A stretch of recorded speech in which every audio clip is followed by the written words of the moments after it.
तो ये वीडियो आप लोग की फिजिक्स की प्रिपरेशन के लिए रहने वाला है। इस वीडियो को देखने के बाद आप लोग की तगड़ी प्रिपरेशन फिजिक्स की हो जाएगी। एक सेकंड, क्या नाम बताया? NCERT फिजिक्स के पेपर में कहाँ कहाँ से आता है? एक ही जगह से आता है, नाम बताइए। NCERT। So hello everyone, welcome to my channel. तो कैसे हैं आप सभी लोग? तो आई होप सभी लोग बढ़िया होंगे, घर बैठे मस्त में आप लोग अपनी प्रिपरेशन कर रहे होंगे। जैसे कि आप सभी लोग जानते हो, NCERT line by line series आप लोग के लिए मैं कवर अप करवा रहा हूं और इस बार हम लोग कवर अप करने वाले हैं चैप्टर नंबर 3, जिसका नाम है करंट इलेक्ट्रिसिटी। तो इसको डिटेल में समझेंगे, एक एक लाइन को अच्छे से समझने की कोशिश करेंगे, सो दैट आप लोग के क्लास 12 का बोर्ड्स एग्जाम हो, नीट हो या जेईई एग्जामिनेशन, ये सभी के लिए आप लोग के लिए बहुत ज्यादा बेनिफिशियल रहेगा। बिकॉज इन तीनों एग्जामिनेशन में आप लोग को NCERT पढ़ना बहुत ज्यादा जरूरी है अगर आप लोग अच्छे मार्क्स स्कोर करना है तो। चैनल को सब्सक्राइब कर ले, क्योंकि ऐसा ही प्यारा कंटेंट हमेशा मैं आप लोग के लिए अपलोड करता रहता हूं। और इन सब के अलावा आप लोग को एक छोटा सा अपडेट देना चाहता हूं, अगर आप क्लास 12 के हो, चाहते हो कि एक स्ट्रक्चरल वे में अपनी घर बैठे प्रिपरेशन करना, तो मेरे चैनल पे आप लोग के लिए गैंग लीडर सीरीज आ चुकी है। वन शॉट सीरीज है जिसमें आप लोग का क्लास 12 का 2024-2025 का सिलेबस कंप्लीट हो रहा है। आई बटन पे आप लोग को लिंक मिल जाएगी, जाके उसको भी आप लोग देख सकते हैं। और मेरे जो प्रीमियम नोट्स है क्लास 12 के, वो भी आप लोग के लिए लॉन्च हो चुके हैं मेरे प्लेटफॉर्म की वेबसाइट एंड एप्लीकेशन दोनों पे। तो दोनों की लिंक डिस्क्रिप्शन में मिल जाएगी, जाइए उसको भी डाउनलोड करें। स्पेशल डिस्काउंट कोड यूज कर लेना जो डिस्क्रिप्शन में दिया हुआ है, जिसके थ्रू आप लोग को अप टू 30% का ऑफ मिल जाएगा। तो चलिए स्टार्ट करते हैं हमारे आज के इस वीडियो लेक्चर को। तो चैप्टर नंबर 3 में आप सभी लोग का बहुत बहुत स्वागत है। तो जैसे कि आप सभी लोग जानते हो, पहला चैप्टर और दूसरा चैप्टर किस यूनिट के अंदर आता है? अगर आप उसको अच्छे से ऑब्जर्व करो तो पहला चैप्टर और दूसरा चैप्टर जो है ये आता है इलेक्ट्रोस्टैटिक के अंदर। आपने अभी तक के चैप्टर 1 में और चैप्टर 2 में ये पढ़ रहे थे कि जो चार्ज थे वो रेस्ट पे थे, वो मूवमेंट नहीं कर रहे थे। हाँ या ना? समझ में आ रहा है कि नहीं? तो जब चार्ज रेस्ट पे था, उसकी प्रॉपर्टी के बारे में हम लोगों ने जाने, उसके बिहेवियर के बारे में जाने, कैसे टाइप के फोर्सेस लगते हैं, क्या होता है, सब कुछ जानने की कोशिश करे थे वहां पे। लेकिन अब बारी आ चुकी है चार्जेस के बड़े होने की। अब चार्ज नन्ना मुन्ना बच्चा नहीं रहा, अब चार्ज दौड़ने वाला है। किस तरीके से? चार्ज v वेलोसिटी के साथ दौड़ेगा, और जब भी चार्जेस v वेलोसिटी के साथ दौड़ना चालू करेगा एक स्पेसिफिक टाइम t के अंदर, तो करंट प्रोड्यूस होगा। तो एक दिन मैं ऐसे ही करंट जा रहा था और मैं भी उसी के साइड में साइकिल चलाते हुए जा रहा था, और मैंने करंट को बोला, और भाई कैसे हो? करंट ने बोला, बढ़िया भैया, मैं तो बढ़िया। मैंने बोला, कहाँ जा रहे हो? तो वो बोलता, बोले अरे यार मैं वो किसी के घर जा रहा हूँ। फिर मैंने पूछा किसके घर? तो फिर उसने बोला मत पूछो, दिल टूट जाएगा। तो मैंने बोला चलो इग्नोर कर देते हैं। फिर मैंने करंट को बोला, यार भाई यार तुम इतना भाग रहे हो यार, 2 मिनट सब्र लेकर बात कर लो। तो करंट ने बोला, ऐसे कैसे भैया? मेरे रगों में चार्जेस दौड़ते, अगर मैं रुका तो मैं खत्म हो जाऊंगा। तो चार्जेस के मैं मानता हूं कि लेम जोक हो जाता है यार कभी कभी। अब तुम सोचो यार, लाइव सेशन में क्या मैं कॉमेडी की किताब लेके बैठूं? हो जाते लेम जोक, सह लो थोड़ा सा। तो याद रखिएगा, चार्जेस हमेशा दौड़ते रहते हैं तभी करंट प्रोड्यूस होगा, अदरवाइज करंट प्रोड्यूस नहीं होगा। इसका मतलब क्या? इस पूरे के पूरे चैप्टर में हम लोग पढ़ने वाले हैं किसके बारे में? इलेक्ट्रोडायनेमिक्स के बारे में। जब चार्जेस मोशन में आ जाते हैं और किस तरीके से उनका बिहेवियर रहता है, किस तरीके की प्रॉपर्टीज को शो करता है, वो आने वाले कुछ चैप्टर्स और इस चैप्टर्स में हम लोग पढ़ने वाले। क्लियर भाई लोग? तो जैसे आप देख पा रहे होंगे, इंट्रोडक्शन पोर्शन में बहुत सारी चीजें आप लोग को लिखी हुई है। सबसे पहली चीज यहाँ पे लिखी हुई है कि ऑल चार्जेस वेदर फ्री और bounded were consider to be at rest. पहले चैप्टर में यही माना गया था, लेकिन अब जैसे ही चार्जेस मोशन में आ जाएंगे तो करंट प्रोड्यूस हो जाएगा, ऐसा इनने कहा। अच्छा भी है, thank you so much. Current के बारे में आपको ये बता रहे हैं, तो ये आप लोग को बता रहा है कि करंट ना ढेर जगह आप लोग को नेचर में देखने को मिलता है। अब कौन कौन सी जगहों में देखने को मिलता है? जब यार बादल गड़कते हैं, गड़कते नहीं, गजरते, बादल क्या होते हैं? कड़कते नहीं, बादल क्या होते हैं? बादल गरजते हैं। तो जब बादल है जो गरजते हैं वो बरसते नहीं है। हाँ जी भाई, तो मान लेते हैं ये बादल है। क्लियर दोस्तों? आप जानते हो कि बादल सब एक दूसरे से टकराते रहते, तो इस वजह से क्या हो जाता है, वहां पे आप लोग को इंडक्शन देखने को मिल जाता है। जो चार्जेस है वो सेपरेट हो जाते हैं कुछ इस तरीके से। मान लो यहाँ पे पॉजिटिव चार्जेस आ गए, क्लियर दोस्तों, एक एंड में, और इस एंड पे नेगेटिव चार्जेस आ गए। अब मैंने माना कि भैया ये नीचे ना ग्राउंड है। आप जानते हो ग्राउंड में आप लोग के इसके अपोजिट चार्जेस यहाँ देखने को मिल जाएंगे। लेट से यहाँ सारे के सारे पॉजिटिव चार्जेस हो गए। क्लियर दोस्तों? हाँ यार। और फिर होता क्या है, फिर आप देखते होंगे वही, जो गरजते हैं वो बरसते नहीं है। अब गरजते हैं क्यों गरजते हैं? वो गरजते इसलिए है कि जो नेगेटिव चार्जेस है ये जमीन पे आ जाते हैं। क्लियर दोस्तों? और फड़ ऐसा आपको वहां से आने लग जाती है। बहुत ही घटिया था ये भी, मैं जानता हूं। तुम लोग बोल रहे हो कहाँ वीडियो में आ गए। ठीक है भाई, समझ लो यार। तो नेचुरल फिनोमेना में भी आप लोगों को करंट देखने को मिलता है। ये जो स्पेसिफिक करंट है बहुत ही भयानक करंट है। इसमें आप जाएंगे तो आपका तंदूरी रोस्ट बन जाएगा, और इसलिए आप लोग को हमेशा बचना चाहिए। बारिश के वक्त में आप लोग को ऐसी सिचुएशन में ना रहे, एक ऐसी जगह में रहे जहां आप आइसोलेट रह सको, इलेक्ट्रोस्टैटिक शील्डिंग मिल सके आपको, ऐसी जगह में। क्लियर भाई?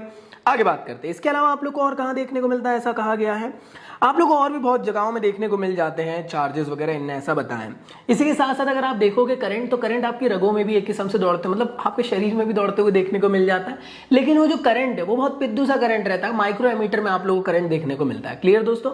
और ये जो गरजते बरसते वाले जो करंट है, ये बहुत हाई अमाउंट में करंट आप लोग को देखने को मिलता है। तो यही चीजें आप लोग को यहाँ पे लिखी हुई है और इन्हीं चीजों के बारे में इस पूरे के पूरे चैप्टर में हम लोग को पढ़ना है। तो इंट्रोडक्शन पोर्शन में आप लोग को यही चीजें लिखी हुई है। तो चलिए आगे बढ़ते हैं। तो मेरे ख्याल से यहाँ तक क्लियर है। अब एक चीज समझना, तो इलेक्ट्रिक करंट की हम लोग बात कर रहे थे। तो इलेक्ट्रिक करंट एक ऐसा टाइप का कॉन्सेप्ट है जिसमें कि आप लोग समझने वाले हो करंट क्या होता है। करंट क्या होता है भाई? करंट का मतलब ये कि जब चार्जेस टी टाइम पे दौड़ने लग जाए वो करंट होता है। क्लियर दोस्तों। अब ये करंट कैसे दौड़ते हुए आप लोग को देखने को मिलता है? मान लो किसी कंडक्टर में आपने इलेक्ट्रिक फील्ड दौड़ाए, तो होता क्या है, जितने भी इलेक्ट्रॉन्स है वो अपोजिट इन डायरेक्शन में दौड़ते हुए देखने को मिलते हैं और इसी टाइम पे करंट प्रोड्यूस हो जाता है। करंट कहां पे देखने को मिलता है? जिस तरफ इलेक्ट्रॉन का डायरेक्शन, उसके अपोजिट में आप लोग को करंट का डायरेक्शन देखने को मिलता है। बचपन से पढ़ते हुए आए, मेरे ख्याल से आप लोग को याद होगा, जहां तक मुझे पूरी उम्मीद है। इसी के साथ साथ यहाँ पे एक स्पेसिफिक चीज ये भी कही जा रही है कि मान लो डिफरेंट चार्जेस है, हाँ है ना, डिफरेंट नेचर है। आपसे पूछा जा रहा है कि बताइए स्पेसिफिक करंट का डायरेक्शन क्या रहेगा चार्ज के अकॉर्डिंग। तो जो नेट वैल्यू निकल के आएगी और उस नेट वैल्यू की जो वैल्यू निकल के आएगी, चाहे पॉजिटिव में है नेगेटिव में है, तो उसके अकॉर्डिंग आप लोग के करंट दौड़ते हुए आप लोग को देखने को मिलने वाले। तो ये चीज लिखी हुई है, the net amount of charges flowing across the area in the forward direction is the in the interval t, then इसके अकॉर्डिंग स्टेडी करंट दौड़ते हुए देखने को मिलेगा। तो यहां तक कि मेरे ख्याल से क्लियर है। अब एक चीज समझना, करंट ऐसा तो नहीं है कि हमेशा स्टेडी, मतलब हमेशा एक जैसा ही रहेगा, ऐसा नहीं है भाई। आप याद करना या ऑब्जर्व करना, जैसे आप बैटरी ऑन करोगे तो आप ऑब्जर्व करोगे कि यहां पे आप लोग को इंस्टेंटेनियस चार्जेस देखने को मिलेंगे। हो सकता है कि कुछ चार्जेस कुछ टाइम के अंदर गए, तो क्या हुआ, dq चार्जेस dt टाइम के अंदर गए, तो ये कौन से टाइप का करंट हुआ? ये तो पिद्दू सा करंट है, इंस्टेंटेनियस फॉर्म का करंट है, तो इसे कहा जाता है इंस्टेंटेनियस करंट। मान लो टोटल टाइम के अंदर टोटल चार्जेस चले गए, तो वो क्या कहलाएगा? वो कहलाएगा आप लोग का क्या चीज? Average current. और एम्पेयर को यहाँ पे डिफाइन किया गया है और आगे कह दिया गया कि इसको आगे जाके पढ़ेंगे मैग्नेटिज्म वाले पोर्शन में, तो लोड ना लो। अगला जो चैप्टर आएगा वहां पे 1 एम्पेयर की डेफिनेशन पढ़ेंगे, जो बहुत ज्यादा इंपॉर्टेंट होता है और बोर्ड्स में ना कई बार पूछी जाती है, what do you mean by 1 ampere. Clear दोस्तों, तो बननी चाहिए वहां पे। अगली बात करते हैं कि यार करंट कैसे कंडक्टर के अंदर दौड़ते हुए आप लोग को देखने को मिलता है। इसके कॉन्सेप्ट को यहाँ पे बताया गया। देखो, कंडक्टर की बात करने से पहले एनसीईआरटी में हमेशा से कहूं, एनसीईआरटी कोई नोट्स नहीं, एनसीईआरटी भी एक किस्म से टीचर ही है जो बोल नहीं सकती है, बस आपको उसको पढ़कर समझना पड़ेगा। तो आप लोग को सारी चीजें एक्सप्लेनेशन के फॉर्म में दिया हो ढेर सारा, तो आप लोग को इसमें से मेन चीजें देखते हुए चलते हैं। मान लो कि कोई चार्जेस है, हाँ या ना, वो टाइम टी पे दौड़ रहे हैं, तो क्या होता है? अरे भैया करंट प्रोड्यूस होता है। अच्छा ओके थैंक यू। हमें किसके बारे में समझना है? कंडक्टर के अंदर किस तरीके से करंट दौड़ता है उसके बारे में। अच्छा ओके थैंक यू जी। उससे पहले एनसीईआरटी आपको बताना चाहती है कि नेचर में आप लोग को चार्ज पार्टिकल बहुत जगह देखने को मिल सकते हैं। इसी के साथ साथ आपको एटमॉस्फेयर के अपर स्ट्रेटा वाले पोर्शन में भी देखने को मिलते हैं और उसे कहा जाता है आयनोस्फीयर। ठीक है ना, आयनोस्फीयर, जहां से सारे सैटेलाइट सिग्नल पिग्नल आते जाते रहते हैं, वहां पे आप लोग को ये सब चीजें देखने को मिलेगी।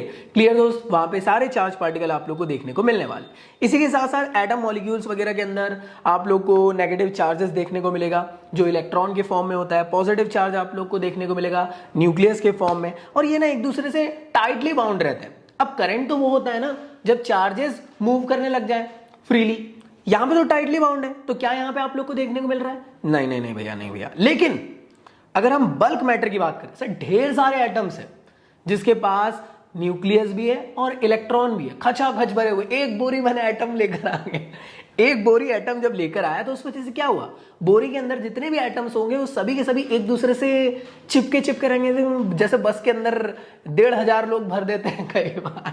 सरकारी बस में आप जाओ या फिर लोकल बस में जाओ तो आपको समझ में आएगा कि आप सांस अंदर लोगे तो 3 लोग और आ सकते हैं। क्लियर दोस्तों, इतनी जगह बस में रहती है। तो जो मैंने आपको अभी एग्जाम्पल दिया सेम टू सेम ऐसे ही अगर आप लोगों ने बल्क में मैटर को लेकर आए, उसके अंदर ढेर सारे एटम्स टाइटली बाउंडेड एक दूसरे के साथ, तो इस टाइम पे एक एटम का इलेक्ट्रॉन दूसरे एटम की तरफ ट्रांसफर होते हुए देखने को मिल जाता है। क्लियर दोस्तों, तो कंडक्टर के अंदर भी होता ही है, ढेर सारे एटम्स रहते हैं, सभी के सभी टाइटली एक दूसरे के बाउंडेड रहते हैं। इस वजह से किसी एक एटम का फ्री इलेक्ट्रॉन दूसरे की तरफ चल जाता है, और जब इलेक्ट्रॉन मूव करेगा, चार्ज मूव करेगा एक टाइम टी में, तो करंट दौड़ने को देखने को मिल जाएगा। तो होता यही है। देखो, मान लो ये न्यूक्लियस है, ये इलेक्ट्रॉन है, ये न्यूक्लियस है, ये इलेक्ट्रॉन है, और ये न्यूक्लियस है और ये इलेक्ट्रॉन है। मान लो ये वाला इलेक्ट्रॉन इधर चला गया तो यहाँ पे वैकेंट हो गया, तो इसने बोला अच्छा मैं आ जाता हूँ।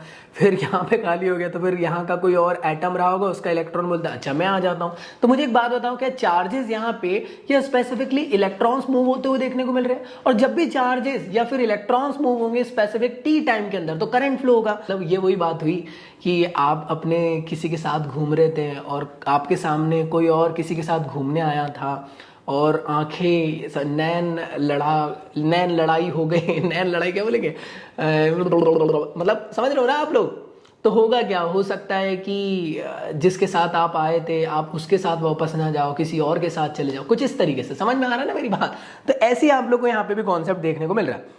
लेकिन कुछ ऐसे लोग होते हैं, नहीं भैया मैं तो लॉयर हूँ भैया तो उस कंडीशन में यहाँ पे जो फ्री इलेक्ट्रॉन्स या इलेक्ट्रॉन्स जो है अपने न्यूक्लियस को नहीं छोड़ते, उस कंडीशन में यहाँ पे कहा जा रहा है कि कितनी भी इलेक्ट्रिक फील्ड लगा दी जाए लेकिन उसके बावजूद भी आप लोग को इलेक्ट्रॉन जो है वो एक्सेलरेट होते हुए देखने को नहीं मिलेंगे, मतलब इधर से उधर जाते हुए देखने को नहीं मिलेंगे। लेकिन हाँ कुछ मटेरियल ऐसे होते हैं जो बहक जानते हैं, ठीक है ना। सो आजकल की रिलेशनशिप जैसी होती है सेम उसी तरीके से। तो मेटल के अंदर आप लोग को ऐसी कैरेक्टरिस्टिक देखने को मिलती है, जब ढेर सारे एटम्स एक दूसरे के साथ यहाँ पे बाउंडेड रहते हैं तो इलेक्ट्रॉन मूव कर लेते हैं यहाँ पे, ठीक है ना। तो उस कंडीशन में आप देखते हो कि करंट यहाँ पे जनरेट होते हुए आप लोग को देखने को मिल जाता है। और ये कौन से मटेरियल में देखने को मिलता है? स्पेशली कंडक्टर्स के अंदर आप लोग को देखने को मिलता है।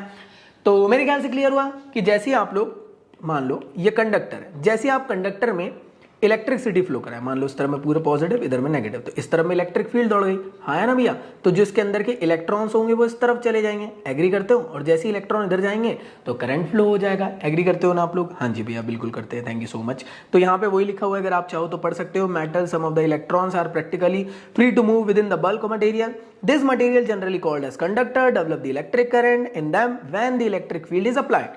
मेरे ख्याल से क्लियर है, हाँ या ना? चलो भाई नमस्कार।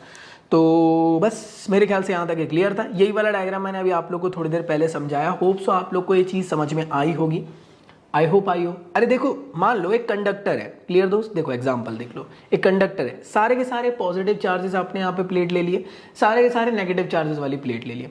अब होगा क्या, पॉजिटिव से नेगेटिव की तरफ इलेक्ट्रिक फील्ड जाएगी, एग्री करते हो? तो इसके अंदर जितने भी इलेक्ट्रॉन रहेंगे वो किधर जाने की कोशिश करेंगे? इधर जाने की कोशिश करेंगे। तो एक स्मॉल अमाउंट में आप लोग को करंट दौड़ते हुए देखने को मिलेगा। जैसे इलेक्ट्रॉन यहाँ आ जाएंगे तो फिर करंट रुक जाएगा। अरे हाँ भाई न्यूट्रलाइज हो गया ना, एग्री करते हो कि नहीं? इस कॉन्सेप्ट के थ्रू समझ में तो आया ना कि करंट दौड़ रहा है। हाँ बोले भैया कैसी बात कर रहे हो, कंडक्टर लगाए और सारे इलेक्ट्रॉन यहाँ चले गए और सब कुछ न्यूट्रलाइज हो गया। अरे काय का कंडक्टर, कैसा कंडक्टर बनेगा रे तू? तो इस वजह से क्या किया जाता है कि मान लो अगर आपको कंटिन्यूस फ्लो कराते रहना है कंडक्टर के अंदर करंट का, तो आपको क्या करना पड़ेगा, यहाँ पे आपको उसको कनेक्ट करना पड़ेगा बैटरी भैया से, सो दैट यहाँ के पोटेंशियल डिफरेंस को ये हमेशा समझ रहे हो ना, कंटिन्यूस फ्लो करा सके। क्लियर दोस्तों? तो यही चीज यहाँ पे आप लोग को लिखी हुई है, अगर आप अच्छे से पढ़ लोगे तो देखो। Let us now see that what happens such a piece of a conductor if an electric field is applied. Focus on the thought, imagine in the conductor in the shape of cylinder जिसका radius r है। Suppose करिए दो thin sheet circular disc वाली आपने लगा दिए हो, एक में पॉजिटिव है दूसरे में नेगेटिव है, और इस वजह से एक इलेक्ट्रिक फील्ड क्रिएट होती है जो कि पॉजिटिव से नेगेटिव की तरफ जाती है। इलेक्ट्रॉन आपको एक्सेलरेट होते हुए देखने को मिलेंगे टुवर्ड द फील्ड, इस तरफ में टुवर्ड द पॉजिटिव। इस वजह से हमें ऑब्जर्व करेंगे कि एक छोटा सा करंट दौड़ेगा, बट हाँ थोड़ी देर बाद जो चार्जेस है वो न्यूट्रलाइज हो जाएंगे। और मैं ये कह सकता हूँ कि यहाँ पे एक छोटे से या शॉर्ट टाइम के अंदर आप लोगों को करंट दौड़ते हुए देखने को मिलेगा, उसके बाद फिर रुक जाएगा। अगर इस चीज को, इस मैकेनिज्म को आपको कंटिन्यूअस रखना है, कंडक्टर के अंदर कंटिन्यूअस चार्जेस को डिस्ट्रीब्यूट करते रहना है, तो आप लोग को क्या करना पड़ेगा, इसको कनेक्ट करना पड़ेगा बैटरी भैया से, यहीं पे लिखा हुआ है। सो हाँ, this will result in the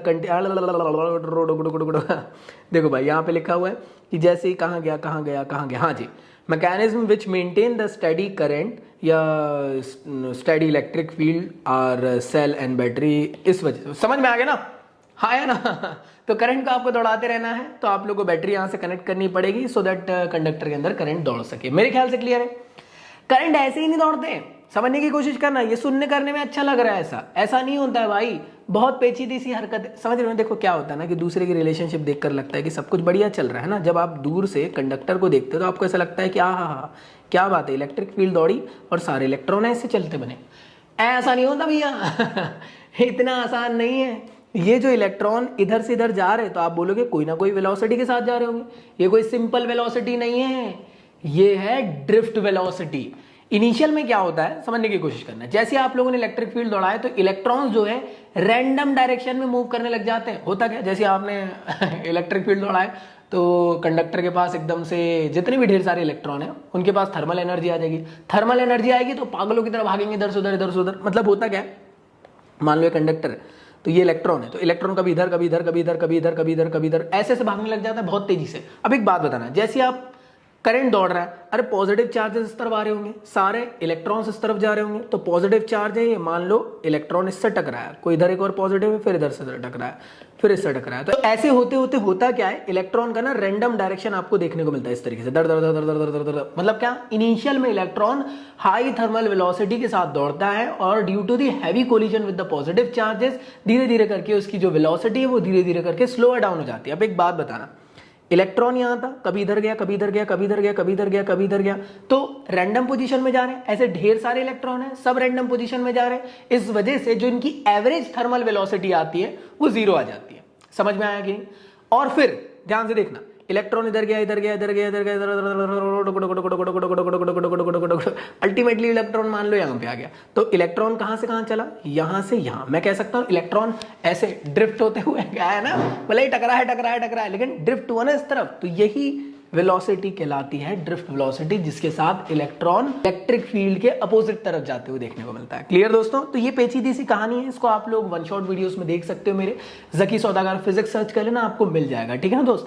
NCERT series इसलिए हम लोग ज्यादा फोकस कर रहे हैं कि हम एनसीईआरटी में फोकस कर सके। मैं आप लोग को ज्यादा एक्स्ट्रा चीजें नहीं बता रहा हूँ अपने हिसाब से। बता दो भैया कितने बुरे, चलो ठीक है बताते हुए चलूंगा। ठीक है चलो, तो अगला टॉपिक है ओम्स लॉ। ओम्स लॉ बचपन से पढ़ते हुए आए हैं मेरे ख्याल से, जब से होश संभाले हैं तब से तो समझ में आ ही गया है कि ओम्स लॉ क्या है। तो जीएस ओम्स भैया ने इसको निकाले थे। इन्होंने ये बताया थे कि किसी भी सर्किट में अगर आप लोग को पता करना है कितना करंट दौड़ाया जा रहा है, कितना पोटेंशियल डिफरेंस है, तो उसके लिए एक स्पेसिफिक यहाँ कॉन्सेप्ट लेकर आए। उन्होंने ये बताया कि अगर कोई भी कंडक्टर है उसमें अगर आई करंट दौड़ रहा है तो वो किस पे डिपेंड करेगा, पोटेंशियल डिफरेंस पे। हाँ या ना? मतलब क्या, V जो है डायरेक्टली प्रोपोर्शनल है करंट में। मतलब क्या, करंट की वैल्यू बढ़ेगी तो V की वैल्यू बढ़ेगी, V की वैल्यू घटेगी तो करंट की वैल्यू, ऐसा तरीके से। क्लियर भाई? बचपन से पढ़े, इसमें कोई बहुत बड़ी बात नहीं है। लिखा हुआ है कि let V be the potential difference between the end of the conductor, then the Ohm's law becomes that what, V inversely नहीं, डायरेक्टली प्रोपोर्शनल टू I। और प्रोपोर्शनैलिटी है, कांस्टेंट आएगा कुछ ना कुछ हटाने पे। हाँ जी, तो एक कांस्टेंट आता है R, जिसे हम लोग कहते हैं रेजिस्टेंस ऑफ कंडक्टर। क्लियर दोस्तों? इसकी एसआई यूनिट होती है, मतलब रेजिस्टेंस की एसआई यूनिट होती है ओम। ये ओम जादू वाला, और इसको डिनोट किया जाता है कुछ इस तरीके से। क्लियर दोस्तों? अब एक चीज समझना, ये रेजिस्टेंस किसी ना किसी चीज पे तो डिपेंड करेगा। भैया पहली चीज रेजिस्टेंस क्या होता है? रेजिस्टेंस मतलब रुकावट। जैसे आप उसके साथ मिलने जा रहे हो, आपकी मम्मी ने आपको रोक दी तो मम्मी आपके लिए रेजिस्टेंस हुई। क्लियर दोस्तों? तो ऐसे ही किसी कंडक्टर से अगर चार्जेस के फ्लो को रोका जा रहा है तो वो किसके थ्रू, रेजिस्टेंस के थ्रू। क्लियर दोस्तों? तो रेजिस्टेंस एक किस्म से रुकावट प्रोड्यूस करने का काम करता है। अब ये जो R है, देखो ध्यान से देखना, V which is equal to RI है। ठीक है दोस्त? तो अगर मैं I को नीचे कर दूं तो R की वैल्यू क्या बन जाएगी, V अपॉन I। तो ये एक्सप्रेशन भी काफी इंपॉर्टेंट है, याद रखना। अगर करंट की वैल्यू बढ़ेगी तो रेजिस्टेंस देखो इनवर्सली प्रोपोर्शनल है। मैं भी कह रहा हूं कि अगर करंट की वैल्यू बढ़ रही है तो R की वैल्यू घट रही है, और अगर करंट की वैल्यू घट रही मतलब रेजिस्टेंस पक्का बढ़ा हुआ होगा कंडक्टर में, तभी ऐसा हो रहा है। अदरवाइज करंट तो चाहता है कि मैं बहती हवा की तरह बहते रहूं, हाँ ना, मतलब कंडक्टर के अंदर दौड़ते रहूं। तो चलिए आगे बात करते हैं। तो रेजिस्टेंस किस पे डिपेंड करता है? तो रेजिस्टेंस ना डिपेंड करता है मटेरियल पे, कंडक्टर के, और साथ ही साथ उसके डायमेंशन पे, कितना बड़ा है कितना, समझ गए ना? चलो आगे बात करते हैं। यहां तक के मेरे ख्याल से क्लियर है? हाँ भैया बिल्कुल बिल्कुल क्लियर है, बिल्कुल क्लियर है। अब जैसे मान लो यहाँ पे एनसीईआरटी जी ने एक एग्जाम्पल के थ्रू समझाई कि मान लो एक कंडक्टर है। क्लियर दोस्तों? आप इसका रेजिस्टेंस बता सकते हो कि भैया इतना है। अच्छा जी, मैंने क्या करा, सेम कंडक्टर पे जो करंट दौड़ रहा था उसी के बाजू में एक और कंडक्टर लगा दिया इस तरीके से। दिख रहा है सबको? तो इससे भी सेम करंट दौड़ेगा। हाँ भैया, लेकिन कुछ डिफरेंसेस आएंगे। अरे पोटेंशियल डिफरेंस यहाँ पे बदल जाएगा भैया, 2 टाइम्स हो जाएगा। समझ में आ रहा है कि नहीं? मान लो ये आपका कंडक्टर था, मैंने इसको बीच से काट दिया तो इसका एरिया 2 टाइम्स कट गया। हाँ भैया कट गया है, कटना तो वैसे। चलिए भाई आगे बात करते हैं। तो इस टाइम पे क्या होगा, A/2 हो जाएगा। इस टाइम पे भी मैं कह सकता हूं कहीं ना कहीं रेजिस्टेंस कहीं ना कहीं 2 टाइम्स आप लोग को देखने को मिलेगा। तो इन दोनों केसेस में आप लोग को वही देखने को मिलेगा, पीछे ही लिखा हुआ है आप लोग का, देख सकते हो आप लोग। The potential difference across the end of the combination of the sum of potential difference across the 2 individual slab is 2 times of V, so that R की वैल्यू 2 टाइम्स ऑफ R बन जाएगी। क्लियर दोस्तों? अरे देखो simple के लिए V bye आया था, लेकिन इसके लिए 2V बाय आई हो जाएगा और V बाय आई R होता है, इसलिए 2 टाइम्स ऑफ R हो गया। क्लियर दोस्तों? तो इससे ये समझ में आया कि भाई अगर हम लोग कंडक्टर की लेंथ को डबल कर देते हैं तो कहीं ना कहीं रेजिस्टेंस में फर्क पड़ा। हाँ भैया पड़ा, रेजिस्टेंस भी डबल हो गया। मतलब क्यों, कैसे, कहां, कब? इससे ये समझ में आया कि जो रेजिस्टेंस है लेंथ पे भी डिपेंड करता है। क्लियर दोस्तों? अब इमेजिन करो कि जो स्लैब था आप लोग का, इसको आपने कट डाउन कर दिया इस तरीके से बीच से, तो आप देख रहे होंगे कुछ इस तरीके से हो जाएगा। इसका एरिया जो था वो 2 टाइम्स मतलब डिवाइड हो जाएगा। हाँ जी भैया। तो इस टाइम पे क्या हुआ, इस टाइम पे भी आपने ऑब्जर्व करे, ध्यान से ऑब्जर्व करना। इस टाइम पे आपने ऑब्जर्व करे क्या, आगे पहले पढ़ लेते हैं। Imagine dividing the slab into the 2 by cutting the lengthwise so that the slab can be considered as the combination of the 2 identical slab of the length L but each have the cross sectional area of A/2। इस वजह से आप observe करोगे जो resistance है आप लोग का कितना हो जा रहा है, वो भी 2 टाइम्स। समझ में आया? तो ये चीज आपको कंडीशन याद होनी चाहिए कि एरिया पे भी डिपेंड कर रहा है। किस तरीके से? Inversely proportional. पहली चीज क्या समझ में आया, लेंथ के डायरेक्टली प्रोपोर्शनल रेजिस्टेंस। दूसरी चीज एरिया ऑफ क्रॉस सेक्शन की इनवर्सली प्रोपोर्शनल। समझ में आया कि नहीं? देखो ध्यान से समझना, मैंने एरिया ऑफ क्रॉस सेक्शन को हाफ कर दिया था तो रेजिस्टेंस डबल हो गया। समझ में आ रहा है ना? इस वजह से इनवर्सली प्रोपोर्शनल है। यहां डायरेक्टली प्रोपोर्शनल क्यों था? क्योंकि जैसे ही मैंने लेंथ को डबल किया तो आर की वैल्यू डबल हुई, या हाफ करने पे डबल हुई। समझ में आ रहा है ना? कंफ्यूज मत होना, रोने लग जा रहा है भैया सर पटक रहे हम लोग, समझ ही नहीं आ रहा। अब आ रहा है? चलो, तो जैसे हम लोगों ने क्या करे, इस वैल्यू को और इस वैल्यू दोनों को एड ऑन कर दिए, तो हम ये कहे कि आर जो है, तो जैसे हम लोगों ने इन दोनों को एड ऑन करे तो आप लोग ऑब्जर्व करोगे ये हो जाएगा R proportional to L by A, और प्रोपोर्शनैलिटी साइन हटाने पे आप ऑब्जर्व करोगे कि प्रोपोर्शनैलिटी कांस्टेंट आएगा और यहां पे कांस्टेंट का नाम दिया गया क्या, रेजिस्टिविटी। तो रो को हम डिनोट करते हैं रेजिस्टिविटी से, और रेजिस्टिविटी किस पे डिपेंड करती है? मटेरियल पे डिपेंड करती है कंडक्टर की, ना कि उसके डायमेंशंस पे। तो ये चीज याद रखना। और मान लो आपका जो ओम्स लॉ था वो क्या था, मान लो क्या होता है, I which is V which is equal to I R. तो आपने आर की वैल्यू पुट करे तो आपका एक नया फॉर्म बन जाएगा इस तरीके से। क्लियर दोस्तों? मेरे ख्याल से समझ में आया। इसी के साथ साथ दोस्त एक चीज याद रखना, जैसे अभी अपने करंट पढ़े, इसके अलावा एक और टॉपिक होता है, उसका नाम है करंट डेंसिटी। करंट डेंसिटी क्या है? देखो करंट एक स्केलर फॉर्म है, करंट का वेक्टर फॉर्म की अगर बात करें तो वो होता है करंट डेंसिटी। करंट डेंसिटी क्या होती है? करंट डेंसिटी होती है करंट पर यूनिट एरिया। समझ में आया? हाँ या ना? क्लियर है भाई? इसको डिनोट किया जाता है जे से, कई किताबों में कैपिटल जे से किया जाता है, यहाँ पे स्मॉल जे से डिनोट किया गया। दोनों मतलब कोई इशू नहीं है, गलत नहीं है कोई। इसका जो स्पेसिफिक ऐसा यूनिट है वो है एम्पियर पर मीटर स्क्वायर। इसी के अलावा दोस्तों याद रखना, करंट डेंसिटी का डायरेक्शन किधर होता है? मान लो ये कंडक्टर है, इसका क्रॉस सेक्शन ले लिया ये, और इसका जो एरिया वेक्टर होगा वो इस तरफ होगा, और मान लो कंडक्टर में करंट इस तरफ दौड़ रहा है, तो जिस तरफ करंट का डायरेक्शन उसी तरफ करंट डेंसिटी का भी डायरेक्शन होता है। तो ये आपको पता होना चाहिए। इसी के साथ साथ करंट डेंसिटी का एक फॉर्म यहाँ पे बनाया गया, ध्यान से ऑब्जर्व करना आप सभी के सभी लोग। अब ध्यान से ऑब्जर्व करना, ये जो आपकी स्पेसिफिक इक्वेशन थी दिख रही सबको, मतलब V which is equal to I rho L by A, ये इक्वेशन की बात कर रहा हूं। V की वैल्यू क्या होती है? V की वैल्यू होती है EL। इसको पुट कर दूं? हाँ भैया कर दो। जैसे मैं पुट कर दूंगा तो इक्वेशन क्या बन जाएगी हमारी? वो बन जाएगी भैया EL which is equal to, यहां पे देखो आई रो एल अपॉन ए। और आप जानते हो सभी के सभी आई बाय ए क्या होता है? वो होता है J, करंट डेंसिटी अभी पढ़े ना। तो अगर फॉर्म हमारा कन्वर्ट होगा कुछ इस तरीके से बन जाएगा। हाँ भैया बिल्कुल बन जाएगा। मुझे एक बात बताओ, क्या इस तरीके से आपका फॉर्म दिखने लग जाएगा एल से एल काटने के बाद? हाँ भैया बिल्कुल दिखने लग जाएगा। और याद रखिएगा जो रेजिस्टिविटी होती है वो होती है रेसिप्रोकल ऑफ कंडक्टिविटी। कंडक्टिविटी को हम डिनोट करते हैं किससे?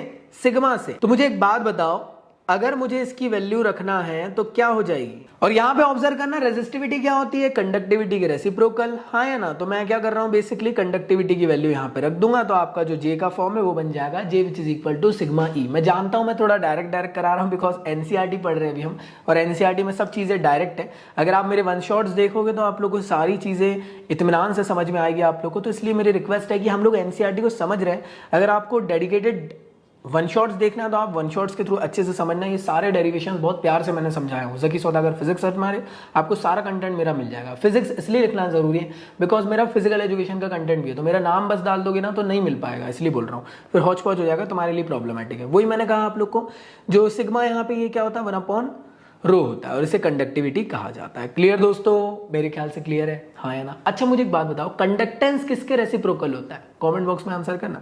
अगली बात करते हैं, अगला टॉपिक है ड्रिफ्ट वेलोसिटी या ड्रिफ्ट ऑफ इलेक्ट्रॉन या ओरिजिन ऑफ रेजिस्टिविटी या ओरिजिन ऑफ, मतलब बहुत सारे नाम है इसके। चलो भाई, तो इसका एक और क्या नाम है? इसका एक और नाम है क्लासिकल थ्योरी, ऐसा कुछ है, classical theory of electric current, इस तरीके से। क्लियर भाई? तो ध्यान से ऑब्जर्व करना।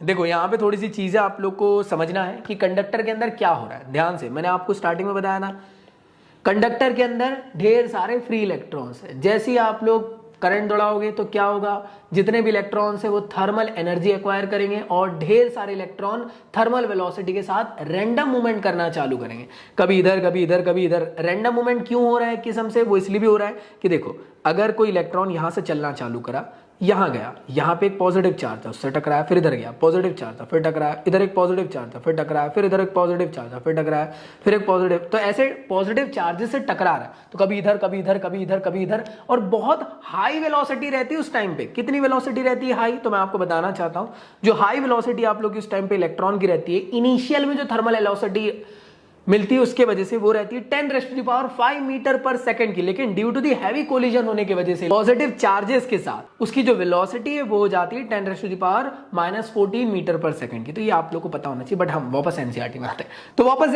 आते हैं, तो जैसे इलेक्ट्रिक फील्ड दौड़ाए तो क्या हुआ भैया, थर्मल एनर्जी मिली इलेक्ट्रॉन्स को। थर्मल एनर्जी मिलने की वजह से इलेक्ट्रॉन्स रैंडम मूवमेंट करना चालू कर दिए। थर्मल वेलोसिटी आपको देखने को मिली, हर इंडिविजुअल इलेक्ट्रॉन की करोड़ों इलेक्ट्रॉन है, करोड़ों इलेक्ट्रॉन रैंडम पोजिशन में दौड़ रहे हैं। इस वजह से आप लोग को जो इनिशियल वेलोसिटी है या जो थर्मल वेलोसिटी है वो जीरो देखने को मिलती है। समझ में आया? तो यहां पे वही लिखा हुआ है।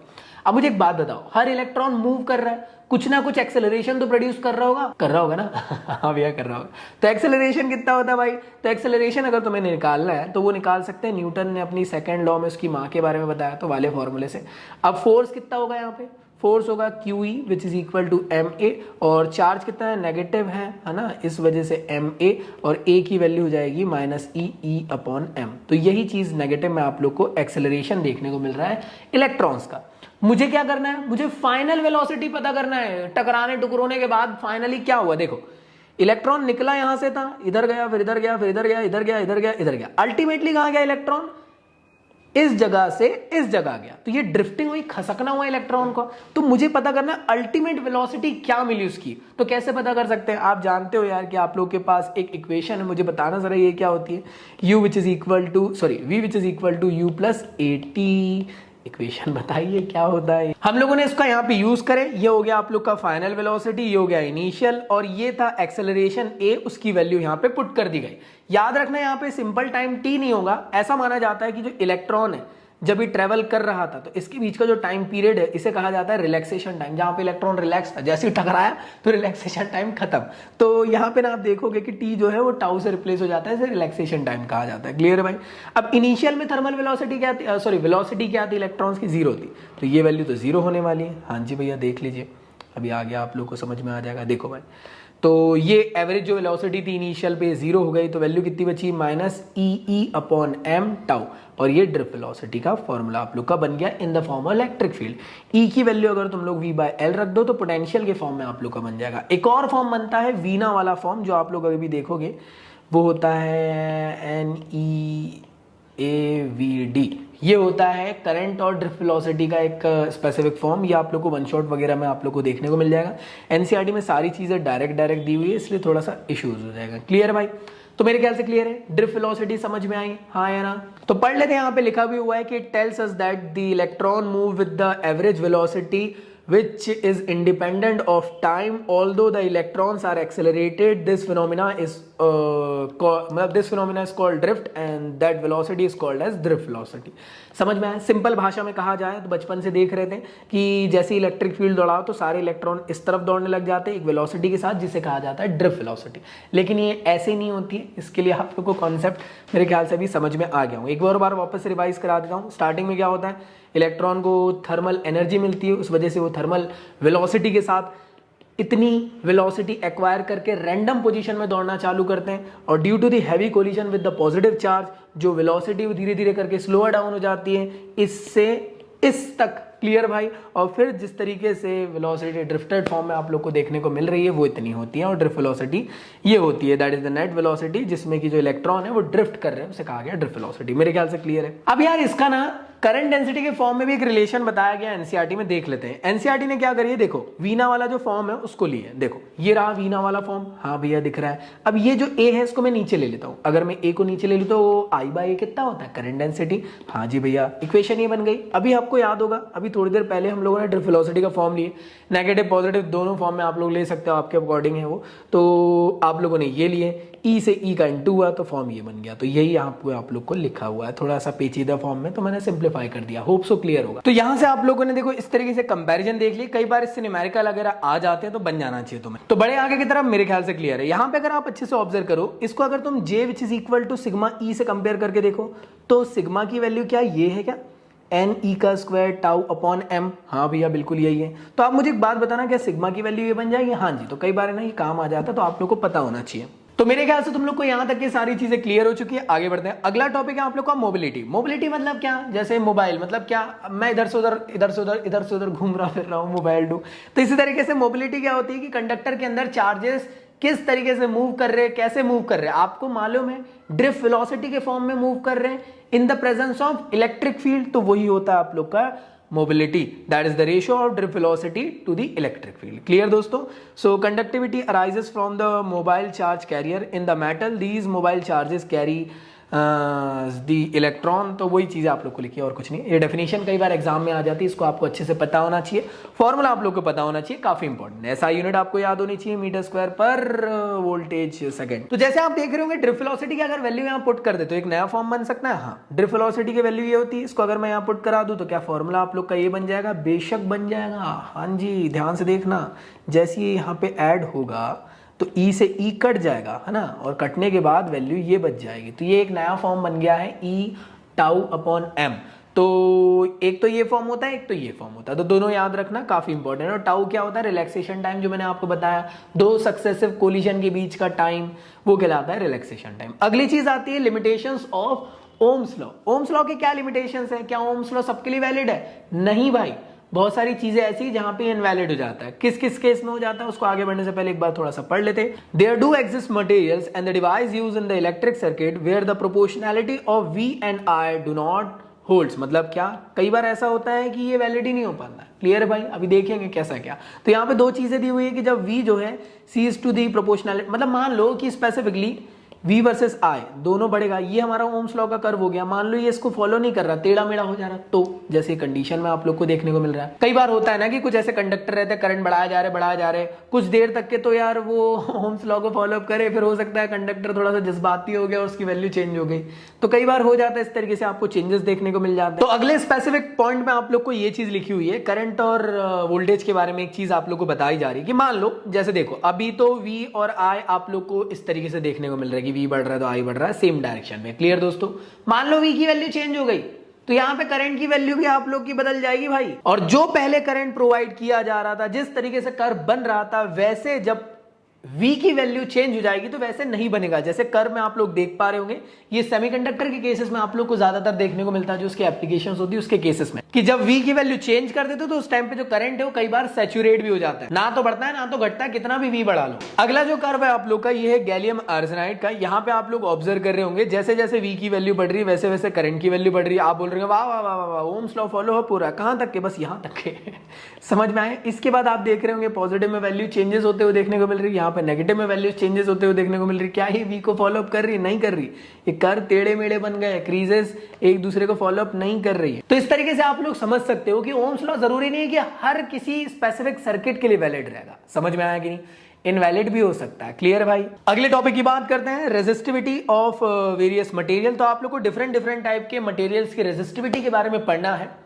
आइए उसको समझते हैं। आपके एनसीईआरटी में ये चीज को मेंशन किया गया है कि मेटल के पास बहुत लो रेजिस्टिविटी होती है। सीधी सिंपल बात है ना, मेटल के अंदर करंट बहुत तेजी से दौड़ता है तो रेजिस्टिविटी की वैल्यू डेफिनेटली कम होती होंगी, और वो होती है इस रेंज के अंदर। इंसुलेटर जो है बेसिक सी बात है, इंसुलेटर रोकने की कोशिश करता है। क्यों? क्योंकि इसके अंदर रेजिस्टिविटी हाई रहती है एज कंपेयर टू मेटल के। और कितने टाइम्स हाई रहती है? 10⁻18 टाइम्स हाई रहती है। और अगर सेमीकंडक्टर की बात करी जाए तो यार इनिशियल में ना ये फूफा जी की तरह है कि मतलब कि गुलाब जामुन खाना भी है लेकिन मना भी कर रहे हैं। इनिशियल पे रूम टेम्परेचर में आप लोग को रेजिस्टिविटी दिखाते, जैसे ही टेम्परेचर बढ़ाते हो तो होता क्या है, रेजिस्टिविटी यहाँ पे चेंज हो जाती है। मैं कह सकता हूं रेजिस्टिविटी डिक्रीज होने लग जाती है। The resistivity characteristics decreases with the arise in the temperature. मेरे ख्याल से क्लियर है, याद रखना इंपॉर्टेंट है। इसके बाद अगला जो टॉपिक है इसमें आपको बताया गया कि रेजिस्टिविटी जो है किसी भी स्पेसिफिक मटेरियल की वो कैसे डिपेंड करती है टेम्परेचर पे। हाँ या ना, समझ में आ रहा है कि नहीं मेरी बात? देखो, कंडक्टर के लिए अलग थी, सेमीकंडक्टर के लिए अलग है, एलॉय के लिए अलग है। एलॉय के लिए वैसे पहले से हाई रहती है तो आप लोग टेम्परेचर बढ़ाओगे तो हल्का फुल्का चेंजेस देखने को मिलेगा। अब मान लो टेम्परेचर आपने बढ़ाए है ना, इंक्रीज करे, उस वजह से रेजिस्टिविटी में कितना चेंज आया उसको पता करने के लिए एक स्पेसिफिक फॉर्मूला है, वही ये जो होता है आप लोग का rho T which is equal to rho naught 1 plus alpha T minus T naught. Clear दोस्तों? अल्फा क्या होता है यहाँ पे? Temperature coefficient of the resistivity होता है। याद रखना है इसको, हम लोगों ने सब चीजें यहाँ पे पढ़े हैं, ये पूरा का पूरा डेरिवेशन है, बट एनसीईआरटी ने इसको प्यार से मतलब आगे बढ़ा दिए। ये रहा आप लोग का फॉर्मूला, आप लोग मेरे वन शॉट से देख लेना, होप सो आप लोग को वहां से समझ में अच्छे से आ जाएगा। बट मेनली इस चीज को याद रखो, इसके थ्रू तुम लोग पता कर सकते हो कि जैसे ही टेम्परेचर बढ़ा तो मटेरियल के अंदर रेजिस्टिविटी की वैल्यू में क्या चेंजेस आप लोग को देखने को मिलता है, अल्टीमेटली वो इसके थ्रू निकाला जा सकता है। क्लियर दोस्तों? मेटल के लिए हाँ ये याद रख लो कि कंडक्टर या मेटल के लिए हमेशा याद रखना अल्फा की वैल्यू, या फिर मैं कह सकता हूं टेम्परेचर कोफिशिएंट की वैल्यू वो पॉजिटिव आती है, सेमीकंडक्टर के लिए नेगेटिव आती है, एलॉय के लिए जीरो ही रहती है। क्लियर भाई? तो ये चीज आपको पता होनी चाहिए। और कई बार इस फॉर्म का फॉर्मूला भी पूछ लिया जाता है, टेम्परेचर कोफिशिएंट ऑफ रेजिस्टेंस का फॉर्मूला याद रखना। एक्चुअल में ये जो ग्राफ है आपको ये बता रहा है कि जैसे आप टेम्परेचर बढ़ाते हो किसी कंडक्टर के अंदर, तो कंडक्टर के अंदर करोड़ों इलेक्ट्रॉन रहते हैं, तो करोड़ों इलेक्ट्रॉन होने की वजह से इलेक्ट्रॉन के अंदर बहुत भयानक तरीके से वाइब्रेशन होगा, खचाखच भरे हुए, ठीक है, और इस वजह से कोलिजन हाई होगा। अरे भैया वाइब्रेशन हो रहा है मतलब कोलिजन ही हो रहा है ना, टकरा रहे हैं। और जब कोलिजन ज्यादा हो रहा है इसका मतलब क्या है, ध्यान से समझना, कोलिजन ज्यादा होने की वजह से जो टकराने के बीच का टाइम पीरियड था वो कम हो जाएगा, इस वजह से रिलैक्सेशन टाइम कम हो जाएगा। और जब रिलैक्सेशन टाइम कम होगा तो आर और रो की वैल्यू बढ़ जाएगी, मतलब क्या, रेजिस्टेंस और रेजिस्टिविटी की वैल्यू बढ़ जाएगी। इससे हमें यह समझ में आया कि टेम्परेचर बढ़ने की वजह से रेजिस्टेंस और रेजिस्टिविटी बढ़ती है। तो रेजिस्टेंस और रेजिस्टिविटी का टेम्परेचर के पॉइंट ऑफ व्यू से ग्राफ बनाया जाए तो जैसे जैसे टेम्परेचर बढ़ाओगे तो आप लोग को इस तरीके से वैल्यू आप लोग को देखने को मिलेगी। समझ में आया? रेजिस्टिविटी और रेजिस्टेंस की वैल्यू बढ़ते हुए आपको देखने को मिलती है। मेरे ख्याल से क्लियर है भैया। ये टाउ कैसे डिपेंड कर रहा है? अरे देखो यहाँ पे आप लोग को फॉर्मूला दिख रहा है रेजिस्टेंस का, हाँ भैया, और अगर टाउ की वैल्यू घटेगी तो आर की वैल्यू बढ़ेगी, तो यहाँ पे घट रही है तो रेजिस्टेंस बढ़ रहा है। और रेजिस्टिविटी कितना होता था आप लोग को शायद मैंने अभी थोड़ी देर पहले एक फॉर्मूला भी दिखाया होगा, यहाँ पे भी दिखा देता हूँ, रुक जाओ, कहाँ चला गया बेटा, हाँ जी भाई, तो फॉर्मूला था ये स्पेसिफिकली ये वाला होता है ये। तो इसमें भी देख रहे होंगे टाउ जो है वो रो पे डिपेंड करता है, तो टाउ की वैल्यू घटेगी तो रो की वैल्यू बढ़ जाएगी। क्लियर दोस्तों? ऐसे करके अगला जो स्पेसिफिक, देखो ये वाला ग्राफ समझ में आया। अगली बात करते हैं एलॉय की। एलॉय को बनाया इस तरीके से जाता है कि यार पहले से इसको स्पेसिफाइड किया गया, तो इसमें रेजिस्टेंस पहले से हाई रहता है, तो आप देखोगे कि टेम्परेचर बढ़ाओगे भी तो नॉमिनल सा चेंज आपको देखने को मिलेगा। लेकिन अगर बात करते हैं सेमीकंडक्टर की, तो सेमीकंडक्टर के अंदर ना सफिशिएंट अमाउंट के इलेक्ट्रॉन पहले से नहीं रहते। पहले वो थोड़ा फूफा जी वाला नाटक करता है ना, नाटक करता है, रूम टेम्परेचर में वो थोड़ा इंसुलेटर की तरह बिहेव करता है। लेकिन जैसे टेम्परेचर बढ़ाओगे तो सफिशिएंट अमाउंट के पहले से इलेक्ट्रॉन तो थे नहीं, तो वाइब्रेशन तो होगा नहीं, क्योंकि कोलिजन ही नहीं होने वाला है, और रिलैक्सेशन टाइम वाला कॉन्सेप्ट तो निकलेगा ही नहीं। जब टेम्परेचर बढ़ाया जाएगा सेमीकंडक्टर के अंदर तो आयनाइजेशन ऑफ इलेक्ट्रॉन की प्रोसेस होगी, इस वजह से नंबर ऑफ इलेक्ट्रॉन सेमीकंडक्टर के अंदर बढ़ने लग जाएंगे, और जब वो बढ़ने लग जाएंगे एन की वैल्यू, तो रेजिस्टिविटी और रेजिस्टेंस की वैल्यू घट जाएगी। कैसे? देखो यहां पे अगर ऑब्जर्व कर रहे होंगे, अगर एन की वैल्यू बढ़ेगी तो क्या आर की वैल्यू घटेगी? हाँ जी, और यही होता है आप लोग का क्या, रो। तो n की वैल्यू बढ़ेगी तो रो की वैल्यू भी घटेगी। हाँ जी, इस वजह से आप देखोगे कि जैसे जैसे आप टेम्परेचर बढ़ाओगे तो रेजिस्टेंस और रेजिस्टिविटी की वैल्यू घट रही है। यही ग्राफ में आप लोग को कहा गया है, मेरे ख्याल से क्लियर है। इसी के साथ साथ कुछ कुछ यहाँ पे चीजें लिखी हुई है कि कुछ मटेरियल ऐसे होते हैं जैसे कि क्रोमियम जो कि एलॉय है, निकल, आयरन और क्रोमियम के, ये बहुत ही वीक डिपेंडेंस बताते हैं रेजिस्टिविटी विद टेम्परेचर का, और ये दो स्पेसिफिक जो है ये भी सिमिलर प्रॉपर्टी शो करते हैं। और इसी के साथ साथ यहाँ पे वही चीज लिखी हुई है कि यार मेटल को छोड़कर जो सेमीकंडक्टर्स वगैरह होते हैं, जैसे आप टेम्परेचर बढ़ाओगे तो इनकी रेजिस्टिविटी घट जाती है, और रेजिस्टिविटी की जो वैल्यू है वो ये होती है। आप लोग जैसे देख पा रहे होंगे, देखो इसमें ना आप लोग को यहाँ पे एक फॉर्मूला दिया था, देखो ये रहा, कहाँ गया, अरे एक सेकंड, ये रहा, दिख रहा है? हाँ भैया। मुझे एक बात बताना, रो क्या होता है? 1/सिग्मा होता है। हाँ भैया, कंडक्टिविटी के रेसिप्रोकल। तो इसको रेसिप्रोकल फॉर्म में कर दो तो क्या मेरे पास रो की वैल्यू निकल जाएगी? आप बोलोगे यो ब्रो, कहाँ गया? ये देखो, तो यहाँ से आप लोग का रो की वैल्यू बन गई। रो किस पे डिपेंड कर रहा है? तो ये डिपेंड कर रहा है नंबर ऑफ फ्री इलेक्ट्रॉन्स पे। क्लियर दोस्तों? तो ये बहुत इंपॉर्टेंट था। अभी जो हम लोगों ने समझे थे ये वाले इसके फॉर्म में, ये ज़्यादा अच्छा है, ईजियर वे टू समझने के लिए। तो चलो आगे बढ़ते। तो मेरे ख्याल से यहाँ तक क्लियर हो चुका सबको। आई होप सबको समझ में आ गया। वही चीजें यहाँ पे लिखी हुई जो मैंने आप लोग को अभी थोड़ी देर पहले समझाया। ठीक है भाई, अगला टॉपिक है आप लोग का electrical energy and power. Clear भाई? एनर्जी और पावर वगैरह क्या क्या होते हैं इनको समझना है। चलिए भाई, क्वेश्चन यहाँ पे टॉपिक आप लोगों को कह रहा है कि कंसिडर करिए कि कंडक्टर है, ठीक है भैया कर लिए, जिसका एक एंड पॉइंट है ए और एक एंड पॉइंट है बी, ठीक है भैया कर लिए, और हम मान रहे हैं कि ए से बी की तरफ करंट दौड़ रहा है, ठीक है मान लिए। तो यहाँ पे एक पोटेंशियल डेवलप होगा, बिल्कुल होगा। ए पे होगा वी ए और बी पे होगा वी बी, ठीक है भैया, थैंक यू सो मच। मुझे एक बात बताओ, जब करंट ए से बी की तरफ दौड़ रहा है, ए से बी की तरफ दौड़ रहा है, तो ए पे हाइयर पोटेंशियल और बी पे लोअर पोटेंशियल हो जाएगा। मान लो यहाँ पे हाई वैल्यू, यहाँ पे लो, मतलब जीरो वैल्यू। अब मालूम नहीं है तो मान लो इधर पे वी वैल्यू, इधर पे जीरो वैल्यू। हाँ भैया, तो मुझे एक बात बताओ, क्या वी ए वी बी के बड़ा होगा, मतलब से बड़ा होगा? आप बोलोगे जी भैया, यो ब्रो छोकरो। तो अगर मैं तुमसे बोलता हूं कि पोटेंशियल डिफरेंस की वैल्यू कितनी है, तो तुम लोग कहोगे जो भैया पोटेंशियल डिफरेंस की वैल्यू होगी ये पक्का जीरो से बड़ी आएगी। एग्री करते हो? अब मुझे पता करना है कि यार इस केस में पोटेंशियल डिफरेंस की वैल्यू तो पता कर लिया आपने, मुझे बताइए पोटेंशियल एनर्जी की वैल्यू में कितना डिफरेंस होगा। मतलब du which is equal to final minus initial, और u क्या होता है? U होता है आप लोग का W के बराबर, और W क्या होता है? W मतलब वर्क डन। कहां से निकाले? सेकंड चैप्टर से पढ़ो जरा, मतलब V which is equal to W by Q। तो W कितना हो जाएगा? W हो जाएगा QV। तो फाइनल पोटेंशियल पे कितना होगा? वो हो जाएगा भैया Q इंटू VB, और यहां पे कितना हो जाएगा? Q into VA। और आप ऑब्जर्व करोगे कि जब चार्जेस A के B के तरफ जा रहे हैं उस टाइम पे जो पोटेंशियल एनर्जी निकल के आएगी आप लोग की, वो नेगेटिव आएगी, मतलब जीरो से कम आएगी। क्यों? क्योंकि थोड़ा सा ऑब्जर्व करना, यहां पे तो आपका पोटेंशियल ड्रॉप हो रहा था, मान लो जीरो था, तो जो फाइनल है वहां की वैल्यू जीरो हो जाएगी और आपकी वैल्यू सिर्फ देखने को मिलेगी ये वाली, मतलब नेगेटिव ऑफ dqv। और आप देख रहे होंगे यहाँ पे q की वैल्यू पुट कर दिया गया करंट के फॉर्म में, अरे I which is equal to q by T के फॉर्म में, तो आपका इक्वेशन ये आ गया। और यहाँ से ये बताया गया कि जो पोटेंशियल एनर्जी में जो चेंज आप लोग को देखने को मिला वो जीरो से कम है। तो ये कहा गया है मेनली कि जब चार्ज मूव करेगा without collision through the conductor, तो जो काइनेटिक एनर्जी है वो भी चेंज होगी। इस वजह से जो टोटल एनर्जी है उसमें कोई आप लोग को चेंजेस देखने को नहीं मिल रहा है। इस वजह से आप लोग की जो वैल्यू है कुछ इस तरीके से देखने को मिल रही है। और ये कहा गया कि जो टोटल एनर्जी है वो कंजर्व हो गई। आप बोल रहे हो ये सब क्या बातें चल रही है? अब जो लिखा है एनसीईआरटी में पढ़ा रहा हूं, अगर सिंपल पढ़ाना रहता तो मैं अब भी बता देता चुपचाप से तुम्हें कि भैया जो इलेक्ट्रिकल एनर्जी है वो इतनी होती है, जो मेन फॉर्मूला याद रखना है, और पावर का जो फॉर्मूला है वो इतना होता है। मेन बस इतना ही है, इससे न्यूमेरिकल डायरेक्ट आता है और कुछ भी नहीं है। समझ में आया कि नहीं? बट हाँ चलो ठीक है, एनसीईआरटी जी बोल रही तो पढ़ लेते। So in case the charge were moving free throughly the conductor under the action of electric field, kinetic energy would also increase as they move. We have however see earlier that on the average charge carrier do not move with the acceleration but with the steady drift velocity। यही चीज आपको देखने को मिल रही है, कोई बहुत बड़ी बात नहीं है। आपने अभी ऑब्जर्व करेगी कंडक्टर के अंदर इलेक्ट्रिक फील्ड दौड़ाओ तो इलेक्ट्रॉन जो है वो इनिशियल में तो वेलोसिटी बढ़ गई, फिर बाद में अल्टीमेटली जो एक वेलोसिटी देखने को मिली वो क्या थी? वो थी ड्रिफ्ट वेलोसिटी के फॉर्म में। अच्छा thank you so much. During the collision the energy gain by the charges, वही जब कोलिजन धनाधन जब इलेक्ट्रॉन्स इधर उधर टकरा रहे थे तो ड्यू टू द कोलिजन दस is shared with the atom vibrated. वही चीज है। तो ये चीज मेरे ख्याल से क्लियर हुई कि जब ज्यादा कोलिजन हो रहा था तो क्या होता था? वाइब्रेशन होता था इलेक्ट्रॉन का। याद आया? तो वही चीज यहाँ पे देखने को मिलेगी कि जो एटम है ज्यादा वाइब्रेट होने की कोशिश करेंगे। इस वजह से जो एटम के अंदर आप लोग को हीट देखने को मिलेगा। मतलब क्या, कई बार होता है ना मोबाइल ज्यादा चलाओ तो गर्म होने लग जाता, क्यों हो रहा है? कि यहाँ पे ज्यादा से ज्यादा एटम कोलाइड कर रहे हैं, कोलिजन हो रहा है, वाइब्रेशन हो रहा है इलेक्ट्रॉन का। समझ में आया कि नहीं? इस वजह से हीटअप देखने को मिल रहा है। और जब हीटअप होगा तो मुझे एक बात बताना, कंडक्टर के अंदर क्या एनर्जी में डेसिपेट होगा आप लोग को? आप बोलोगे बेशक होगा भैया, यो ब्रो छोकरो, बिल्कुल होगा। और अगर आपको एनर्जी निकालना है तो पहले वर्क डन निकालना पड़ेगा।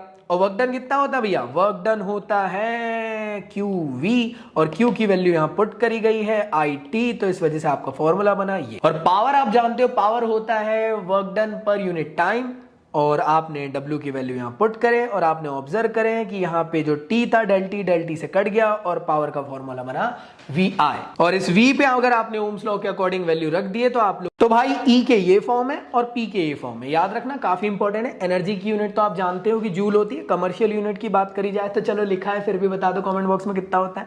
पावर की यूनिट वॉट होती है, चीज आपको पता होना चाहिए। किलोवाट कितना होता है, इसके बराबर होता है। 1 HP होता है कितने 746 वॉट के बराबर। ये कमर्शियल यूनिट होती है पावर की, कई बार एग्जाम पे पूछा जाता है 1 HP, ठीक है ना, हॉर्स पावर। तो चलो आगे बढ़ते हैं, यहां तक क्लियर है, समझ में आया। अब मुझे एक बात बताना, क्या ये सब चीजें आप लोग को आपके रोजमर्रा में देखने को मिल रही है? हाँ जी, मेरे सामने जो लाइट जल रहा है इसमें भी क्या हो रही है भाई, मैंने इसको चालू किया, एनर्जी जनरेशन इसमें चालू हो गया, हाँ या ना। एनर्जी जनरेशन हो मतलब क्या, बेसिकली हो क्या रहा है, इलेक्ट्रॉन यहाँ पे वाइब्रेट हो रहे होंगे बहुत तेजी तरीके से, और जब इलेक्ट्रॉन हैवीली वाइब्रेट हो रहे तो एटम क्या हो रहे होंगे, हीट अप हो रहे होंगे। इस वजह से मैं अगर इस लाइट को छूकर देखूंगा तो मुझे झटका लग जाएगा, सेम टू सेम मुझे वही कंडीशंस देखने को मिलती है कि कोई भी हम इलेक्ट्रॉनिक डिवाइस को छूकर देखते हैं, बहुत देर से चल रहा है तो गर्म क्यों हो जाता है, इसी कंडीशंस की वजह से हो जाता है, एनर्जी डेसिपेशन उसमें देखने को मिलता है। ठीक है, आगे आप लोग को यही चीज लिखी हुई थी, power shows the dependence of the power dissipate in the resistance R in the conductor। वही चीज है और कुछ भी नहीं है भाई। देखो इसी के साथ ना भाई यहाँ पे एक काफी इंपॉर्टेंट चीज लिखी हुई है कि जैसे कि आप सभी लोग जानते हो कि यार जहां से बिजली बन रही है, बड़े बड़े ट्रांसमिट इस तरीके से यहाँ से वायर वगैरह आते हैं, आप देखते होंगे सुनते होंगे, बहुत हाई वोल्टेज होता है इसके अंदर। आप सोचो यार, वहां से यहाँ लेकर आना है, कैसे लेकर आया जाएगा, हाई वोल्टेज के थ्रू। लेकिन उस टाइम पे करंट की वैल्यू यहाँ कम रहती है। आप बोलोगे भैया ओम्स लॉ तो वैलिड ही नहीं, अरे मैंने कहा ना हमेशा वैलिड नहीं होता, समझने की कोशिश करना। तो आप बोलोगे भैया एक सेकंड, वो जो बड़े बड़े वायर जा रहे हैं उससे करंट बहुत लो है और वोल्टेज बहुत हाई है। हाँ जी बिल्कुल, जैसे आपका घर आता है वहां पे फिर क्या किया जाता है, वहां पे क्या किया जाता है, ट्रांसफार्मर भैया रहते हैं जो वोल्टेज को ड्रॉप करते हैं और आप लोग को स्पेसिफिक अमाउंट का करंट और वोल्टेज मिल पाता है। आपके घर में जितना चाहिए उतना सफिशिएंट आपको मिल जाता है, समझ में आया कि नहीं। और इस वजह से जो ट्रांसमिशन लाइन जाती है उसमें हाई वोल्टेज रहता है, इस वजह से उसको सिटी के बीच से नहीं गुजारा जाता है, एक ऐसी जगह से गुजारा जाता है जहां से कोई इश्यूज ना हो सके लोगों को। तो यही चीज आप लोग याद रखना कि हमेशा ना स्पेसिफिकली ओम्स लॉ वैलिड नहीं रहता है। यही चीज आप लोग को यहाँ पर बताई गई है और कुछ भी नहीं, इससे ज्यादा आप लोग को डिटेल में नहीं पढ़ना है। लेकिन पेन क्यों नहीं चल रहा है भाई, क्या हो गया, पेन पेन पेन। तो मेरे ख्याल से तुम लोग को यहाँ तक के सभी चीजें समझ में आई। आई होप तुम लोग को सारी चीजें क्लियर हो गई होंगी। चलो भाई आगे बात करते हैं। अगला जो हमारा स्पेसिफिक टॉपिक है वो है सेल क्या होता है, ईएमएफ क्या होता है, इंटरनल रेजिस्टेंस क्या होता है, इसको समझते हैं। देखो सिंपल वे में समझेंगे तो ज्यादा मजा आएगा। सेल क्या है, सेल मतलब बैटरी। हाँ भैया, काफी सारे लोग ना एक वहम में रहते हैं कि बैटरी जो है वो स्पेसिफिकली चार्जेस को पैदा करती है। हर वायर के अंदर, ये जो वायर मेरे पास, इस वायर के अंदर ढेर सारे फ्री इलेक्ट्रॉन्स हैं, ठीक है, मरे हुए एक किस्म से, मम्मी की तरह एकदम मुर्दा लाश पड़े हुए हैं। बैटरी क्या करती है, इनको एनर्जी प्रोवाइड करती है। जैसे आपको आपके घर वाले खाना खिलाते हैं और बोलते जाओ बेटा गेहूं पिसा के आ जाओ, ज्यादा उड़ो मत हमें में, है ना, सेम वैसे ही। तो अब आप गेहूं पिसाने चल जाओगे क्योंकि आप खाली पेट नहीं हो, आपके पास एनर्जी आ गई है। तो ऐसे ही हर वायर के अंदर ढेर सारे चार्जेस रहते हैं। मतलब क्या, कंडक्टर है भाई, तो कंडक्टर के अंदर तो फ्री इलेक्ट्रॉन्स रहेंगे।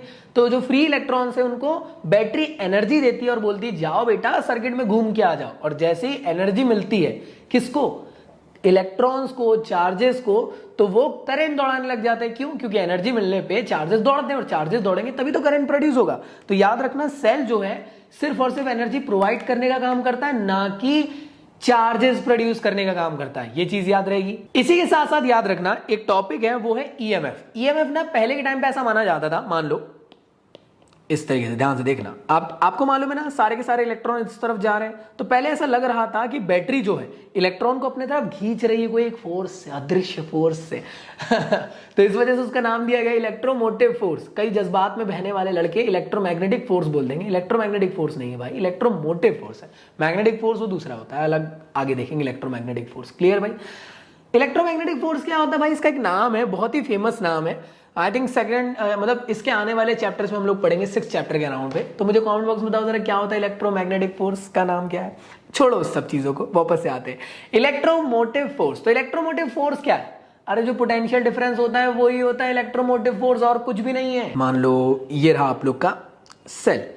हाँ भैया, अब एक बात बताओ सभी के सभी, इलेक्ट्रॉन यहां से निकलेगा, करंट इस तरफ से दौड़ेगा, यो ब्रो, इलेक्ट्रॉन गया इधर, यो ब्रो, इलेक्ट्रॉन गया इधर, यो ब्रो, इलेक्ट्रॉन गया इधर, यो ब्रो, इलेक्ट्रॉन गया इधर, यो ब्रो, इलेक्ट्रॉन आ गया यहाँ। अब एक बात बताओ, ऐसे ढेर सारे इलेक्ट्रॉन आएंगे, सारे इलेक्ट्रॉन आके यहाँ पे डिपॉजिट हो जाएंगे, सर्किट तो पूरा खत्म हो गया। एग्री करते हो कि नहीं। तो वापस से इस सर्किट को मेंटेन करने के लिए एक ऐसे टाइप का नॉन इलेक्ट्रोस्टैटिक कंडीशन जहां पे इलेक्ट्रॉन यहां से उठकर यहां चले जाएंगे, समझ में आया, यहां से फुदक के सीधे यहां चले जाएंगे और वापस से दौड़ने लग जाएंगे। मतलब क्या, बैटरी के पास आए, एनर्जी लिए, फिर दौड़ना चालू, फिर बैटरी के पास आए, एनर्जी लिए, फिर दौड़ना चालू, इस तरीके से। समझ में आया कि नहीं? तो ये जो स्पेसिफिक कंडीशन यहाँ पे आप लोग को देखने को मिली, यही था ईएमएफ की कंडीशन। ये मैं कह सकता हूं पोटेंशियल डिफरेंस का कॉन्सेप्ट। तो इसलिए कई बार आप देखते होंगे ईएमएफ जो है वो पोटेंशियल डिफरेंस के बराबर होता है, कुछ अलग नहीं है हटके। तो यहां तक ये चीजें क्लियर है, आई होप समझ में आ चुका है। अरे इलेक्ट्रोलाइट्स में भी तुम लोग देखते होंगे, लेट्स से ये इलेक्ट्रोलाइट्स है, देखो ध्यान से, और ये आप लोगों ने एक इलेक्ट्रोड डाल दी इस तरीके से, हाँ या ना, कुछ सर्किट बना देता हूं मैं ऐसा हल्का सा। अब मान लो यहां से इलेक्ट्रॉन्स निकले इस तरफ, फिर इलेक्ट्रॉन गए इस तरफ, फिर इलेक्ट्रॉन गए इस तरफ, फिर इलेक्ट्रॉन गए इस तरफ। इसके अंदर क्या है? Electrolytic solution. ठीक है दोस्तों, अब एक बात बता रहा, इलेक्ट्रॉन यहां आ जाएगा है ना। अब ये सर्किट तो कंप्लीट ही नहीं हो रहा है, करंट पूरा दौड़ा क्या? अरे भाई जब तक ये कंप्लीट नहीं होगा तब तक होगा नहीं। फिर क्या होता है? यहां पे लगती है नॉन इलेक्ट्रोस्टैटिक कंडीशन, जिससे कि ये चार्ज यहां से यहां चले जाए और फिर दौड़ सके, और फिर यहां पे आएगा, फिर नॉन इलेक्ट्रोस्टैटिक कंडीशन। तो यही जो स्पेसिफिक कंडीशन थी ना, potential difference across this point, यही कहलाता है ईएमएफ, और कुछ भी नहीं। तो चलिए बढ़ते हैं आगे की तरफ। जैसे आप देख रहे हो यहाँ पे लिखा हुआ है, the difference in the potential is called as electromotive force of the cell and it is denoted by E, इस तरीके से, या फिर एप्सिलॉन नॉट की तरह यहाँ डिनोट किया जाता है। मतलब क्या? E which is equal to difference in potential difference. मान लो इसमें पॉजिटिव वी है और इस वाले में नेगेटिव वी है, तो कितना हुआ? E which is equal to positive V minus negative V. Clear दोस्तों? और याद रखना है इलेक्ट्रोमोटिव फोर्स आपको बड़ा देखने को मिलेगा, जीरो से और कुछ नहीं है। इसी के साथ साथ आप लोग को यहाँ पे एक और चीज लिखी हुई है कि जो ईएमएफ है ये ऐसा कोई फोर्स नहीं है, ये एक्चुअल में पोटेंशियल डिफरेंस ही है। पहले ऐसा माना गया था कि कोई एक फोर्स होता था, जैसे मैंने आपको अभी थोड़ी देर पहले स्टोरी बताया था, वो झूठी पुटी निकली, समझ में आया कि नहीं? लेकिन जो ईएमएफ होता है एक्चुअल में ये पोटेंशियल डिफरेंस है और कुछ भी नया खास नहीं है, यहाँ पे आप लोग को मेंशन किया गया है।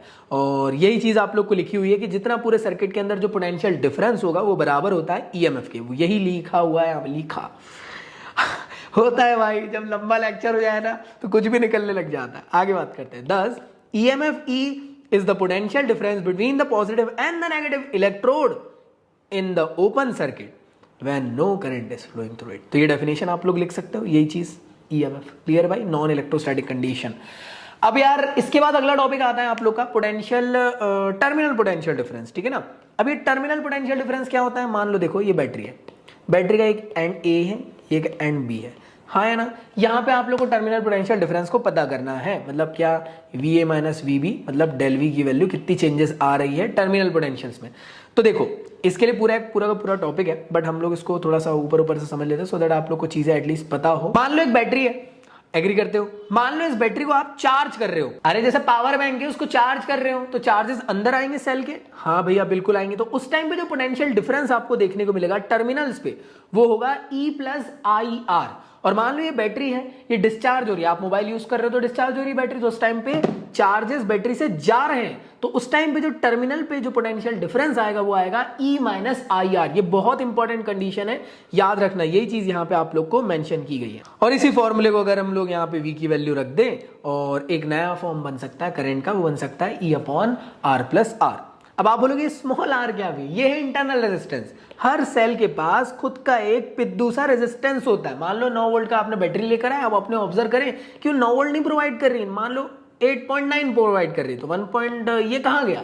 तो ये उसके खुद के सेल के रेजिस्टेंस नहीं खा लिया। मतलब क्या? इंटरनल रेजिस्टेंस एक किस्म से घर का भेदी लंका ढाई होता है। मतलब क्या?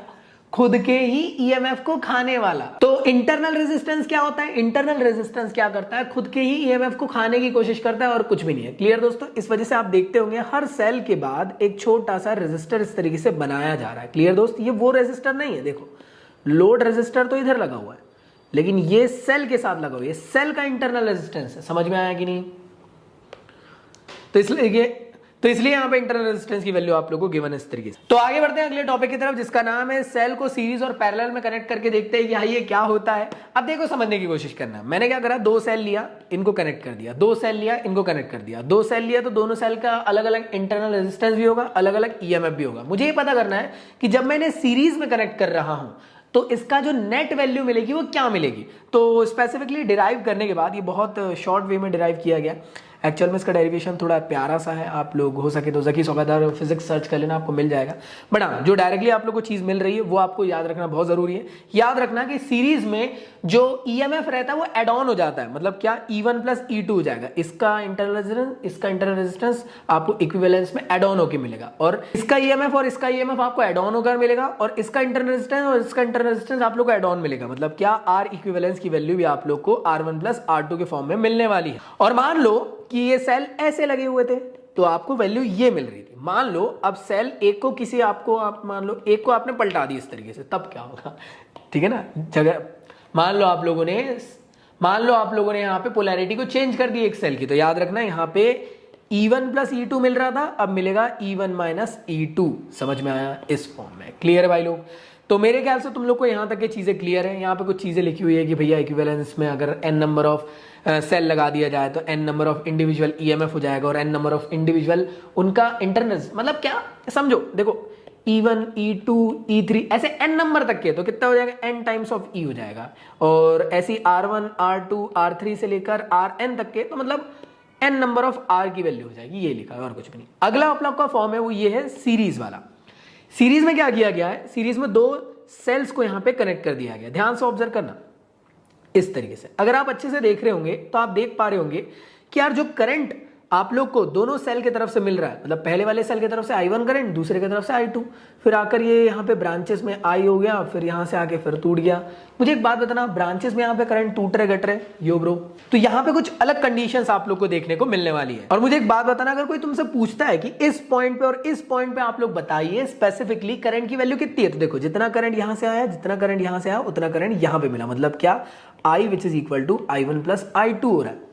ये किरचॉफ लॉ के थ्रू हो रहा है, आगे देखेंगे अभी। तो इसके थ्रू जो EMF मिल रहा है वो मिल रहा है आप लोग को इतना, और इसके थ्रू जो रेजिस्टेंस आप लोग को मिल रहा है, इंटरनल रेजिस्टेंस, वो मिल रहा है इतना। बहुत इंपॉर्टेंट फॉर्मूला याद रखना आप लोग को, बनना चाहिए। ये पूरा डेरिवेशन आप लोग को मैंने बता चुका हूँ, आप लोग स्पेसिफिक वन शॉट वीडियो देख लोगे तो आपको समझ में आ जाएगा। तो मेरे ख्याल से तुम लोग को यहाँ तक ये चीजें क्लियर है। हाँ जी, अगला जो टॉपिक इसका नाम है किरचॉफ्स रूल। किरचॉफ्स रूल क्या होता है? देखो, ओम्स लॉ इतना कैपेबल नहीं है कि वो हर कॉम्प्लिकेटेड से कॉम्प्लिकेटेड सर्किट को सॉल्व करके बता दे, स्पेसिफिकली वैल्यूज बता दे, करंट की वैल्यू बता दे, फलाने की वैल्यू बता दे, ढिमके की वैल्यू बता दे। अब ये नहीं बता पाता है तो उसके लिए किरचॉफ भैया ने सोचे कि यार अपन को ही अब मैदान जंग में उतरना पड़ेगा।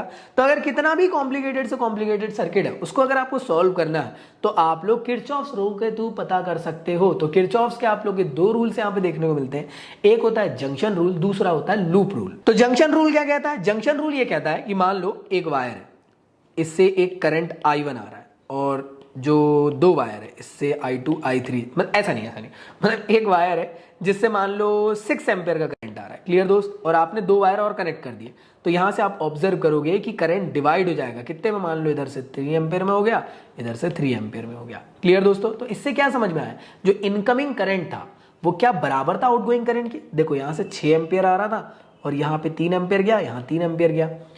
तो यही होता है किरचॉफ्स का पहला लॉ। ये कहता है कि sum of all incoming current at the junction which is always equal to the sum of all current which are outgoing from the junction. Clear दोस्त? जंक्शन क्या होता है? देखो, दो वायर को ज्वाइन कर दूंगा तो ये नोड कहलाता है। क्लियर दोस्तों? 2 से 3 वायर को ऐड कर दूंगा तो जंक्शन कहलाएगा। तो 3 से ज्यादा पॉइंट्स मतलब यहाँ पे कनेक्टेड होने चाहिए तो जंक्शंस होंगे। और जंक्शन रूल हमेशा ये कहता है क्या, कि sum of all the current entering at the junction which is always equal to the sum of all the current leaving at the junction. Clear भाई? इसके बाद सेकंड लॉ ये कहता है स्पेसिफिकली कि सर्किट के अंदर जितना भी पोटेंशियल डिफरेंस आप लोग को देखने को मिलेगा उनकी जो नेट वैल्यू 0 मिलती है। मतलब क्या, डेल वी की वैल्यू 0। तो ये होता है आप लोग का लूप रूल। क्लियर दोस्तों? पहला वाला क्या है कि sum of all incoming current outgoing current which is always, मतलब देखो मान लो इनकमिंग करंट है इतना, आउटगोइंग करंट है इतना। क्लियर दोस्तों? इनको इधर ले लो, I1 plus I2 minus I3 minus I4 which is equal to 0। इन सब का सम करा दो, summation of all the current which is equal to 0। तो मैं ये कह सकता हूं पहला वाला रूल क्या कहता है, summation of all the current which is at junction which is always equal to 0। Second क्या कहता है कि जो चेंजिंग इन पोटेंशियल डिफरेंस है वो कितना होता है सर्किट के अंदर, 0 होता है। क्लियर दोस्त? इनके ऊपर न्यूमेरिकल भर भर के आते हैं, आपको एग्जाम में बनने चाहिए, एग्जामिनेशन में आने चाहिए। क्लियर दोस्त? अगर तुम लोग कहोगे तो मैं एक डेडिकेटेड किरचॉफ्स लॉ के ऊपर कैसे क्वेश्चंस को सॉल्व करते हो वो बना दूंगा वीडियो। तो मैं आप लोग को एक छोटी सी इसके ऊपर ना रूल्स बता देता हूँ, वो काफी इंपॉर्टेंट है, तुम्हारे न्यूमेरिकल में काम आ जाएंगे, रिवाइज भी हो जाएगा कुछ लोगों को। हाँ जी भाई, याद रखिएगा। अगर आप लोग, चलो मैं समझा देता हूँ यहीं पे, कंजूसी मत करो भैया, ठीक है। ध्यान से समझो, मान लो ये बैटरी है।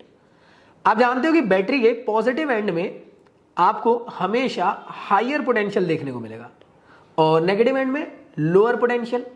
और मान लो आपने जब क्वेश्चन सॉल्व करते हैं ना तो पाथ चूज करना पड़ता है। मान लो आप इस तरफ पाथ ले रहे हो, क्लियर दोस्त, आप कहां जा रहे हो, आप हायर पोटेंशियल से लोअर की तरफ जा रहे हो, तो हमेशा याद रखना पोटेंशियल जो है वो ड्रॉप हो जाएगा। और पाथ अगर मान लो ये ले लिए, मतलब जहां से आप लोअर पोटेंशियल से आप हायर पोटेंशियल की बात कर रहे हो, तो यहाँ पे जो पोटेंशियल है वो गेन हो जाता है। क्लियर दोस्तों। इसी तरीके से रेजिस्टर के लिए क्या करना पड़ता है, तो देखो मान लो ये रेजिस्टर है, रेजिस्टर में ना कंफ्यूजन हो जाता है। बैटरी में तो समझ में आ गया, पॉजिटिव एंड में हायर लोअर हो गया, नेगेटिव एंड में।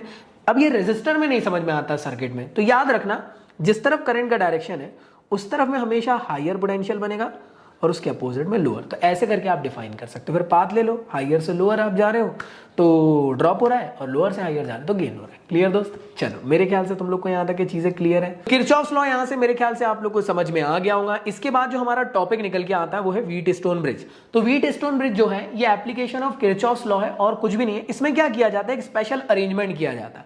यहाँ पे क्या करते हैं हम लोग, देखो एक स्पेशल अरेंजमेंट करते हैं जहां पे हम लोग 4 रेजिस्टर्स लगा देते हैं। क्लियर दोस्तों। इसमें से एक ना अननोन रहता है, बाकी नोन की वजह से हम एक अननोन की वैल्यू को पता कर सकते हैं यहाँ पे। तो ये कैसे टाइप का सर्किट है। अब ये 2 टाइप के आप लोग को बनता है, एक बनता है बैलेंस फॉर्म का, एक बनता है अनबैलेंस फॉर्म का। अनबैलेंस फॉर्म का आपके सिलेबस में नहीं है, नीट जेडब्ल्यू वगैरह में पढ़ना रहता है। 12th के लिए आप लोग को बैलेंस फॉर्म के सर्किट को देखना रहता है किरचॉफ्स लॉ के। अब ये बैलेंस फॉर्म का सर्किट क्या रहता है, ध्यान से समझना। देखो पहले तो ये चीज है कि इस तरीके से पूरे के पूरे सर्किट को बनाया जाता है जहां पे बी और डी वाले पॉइंट पे गैल्वेनोमीटर लगाया गया। क्यों लगाया गया अभी समझ में आएगा। और इसको बैटरी से कनेक्ट कर दिया गया। आप जानते हो यहां से करंट जाएगा, करंट आई जाएगा जो I1 और I2 में डिस्ट्रीब्यूट हो जाएगा। क्लियर दोस्तों। और फिर सोन आगे करंट बढ़ते हुए चलेगा और वापस से करंट आई हो जाएगा। अब ध्यान से ऑब्जर्व करना, यहाँ पे बैलेंस कंडीशन में होता यह है कि बी और डी पे जो V की वैल्यू है, मतलब पोटेंशियल की वैल्यू, वो कांस्टेंट मिलती है। और जब पोटेंशियल की वैल्यू कांस्टेंट मिलती है तो इस मिड पोर्शन में कोई करंट आपको दौड़ते हुए देखने को नहीं मिलता है। यही है बैलेंस फॉर्म की कंडीशन। सो बैलेंस फॉर्म की कंडीशन क्या है कि if the bridge is balance there is no current flowing and the potential difference remain same at B and D। मतलब B और D में अगर पोटेंशियल डिफरेंस सेम है ना, B पे और D पे अगर लेट से एक स्पेसिफिक पोटेंशियल डिफरेंस आपका आ रहा है और अगर वो सेम है तो किसी भी तरीके से यहाँ पे करंट दौड़ते हुए इस पोर्शन में आपको देखने को नहीं मिलेगा और उसको डिटेक्ट किया जाएगा गैल्वेनोमीटर की मदद से। इस वजह से आप देख रहे होंगे यहाँ से करंट आई आया, यहाँ पे I1 चला गया। देखो अब आपको दिमाग में आया होगा कि यहाँ से करंट डिवाइड होना था, और लेकिन आप देख रहे होंगे कि यहाँ से करंट I1 यहाँ पहुंच गया, यहाँ से करंट I2 यहाँ पहुंच गया और फिर वापस से अल्टीमेटली करंट यहाँ पे एड ऑन हो गया। क्लियर दोस्तों। यहाँ पे करंट 0 दौड़ा है। समझ में आया कि तो ये एक बैलेंस कंडीशन होती है। व्हीट स्टोन ब्रिज बहुत इंपॉर्टेंट है, एग्जामिनेशन में आता है। कंस्ट्रक्शन याद रख लेना कि इसमें 4 रेजिस्टर होते हैं, कुछ इस तरीके से अरेंज किए जाते हैं और बी और डी पे आप लोग का जो पोटेंशियल डिफरेंस है वो सेम देखने को मिलता है, जिस वजह से इस पोर्शन में करंट नहीं दौड़ता है। यही कंडीशन बैलेंस कंडीशन कहलाती है। और इसके थ्रू एक फॉर्मूला निकल के आता है, वो होता है R1/R2 which is equal to R3/R2 which is equal to R3/R4। इस वजह से मान लो R3 अननोन है तो इसकी वैल्यू को निकाला जा सकता है और कई बार इसका डेरिवेशन भी आपको एग्जाम में आता है। ठीक है भाई, तो इसको आप लोग को प्रैक्टिस करना पड़ेगा। सो आई होप आप लोग को ये पूरा चैप्टर अच्छे से समझ में आ गया होगा, किसी भी टाइप का आप लोग को कोई इशू नहीं आया हो। बस आप लोग से एक छोटी सी रिक्वेस्ट है कि पूरा अच्छे से पढ़ने के बाद आप लोग अपने की नोट जरूर बनाया करो एनसीईआरटी के लिए, सो दैट जब भी आप लोग रिवाइज करो तो आप लोग के लिए बेनिफिशियल हो सके। इन सब के अलावा क्लास 12 के लिए स्पेसिफिक 1 शॉट सीरीज आप लोग के लिए अवेलेबल है। अगर आप 12th में हो तो आप उसको देख सकते हैं और नोट्स अगर आप लोग को चाहिए तो वो भी अवेलेबल है, डिस्क्रिप्शन में लिंक गिवन है, वहां से जाके आप लोग डाउनलोड कर पाएंगे। तो चलिए एंड करता हूं आज के इस वीडियो को, लेकर आऊंगा नेक्स्ट वीडियो बहुत जल्द आप सभी लोग के लिए, जो होगा इससे भी ज्यादा धमाकेदार और मजेदार। मिलता हूं नेक्स्ट वीडियो में, जब तक के लिए गुड बाय।